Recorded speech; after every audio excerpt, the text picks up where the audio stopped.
A cathode ray tube is the forerunner of the television tube. It is a glass tube from which most of the air has been evacuated. When the two metal plates are connected to a high voltage source, the negatively charged plate, called the cathode, emits an invisible ray.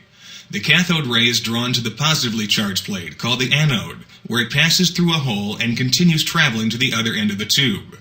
When the ray strikes the specially coated surface, the cathode ray produces a strong fluorescence or bright light.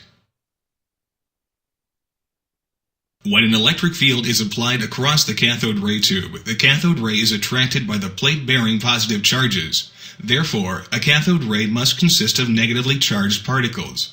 We know these negatively charged particles as electrons. A moving charged body behaves like a tiny magnet, and it can interact with an external magnetic field. The electrons are deflected by the magnetic field. As expected, when the direction of the external magnetic field is reversed, the beam of electrons is deflected in the opposite direction. In 1897, J. Thomson, an English physicist, determined the charge-to-mass ratio of an electron.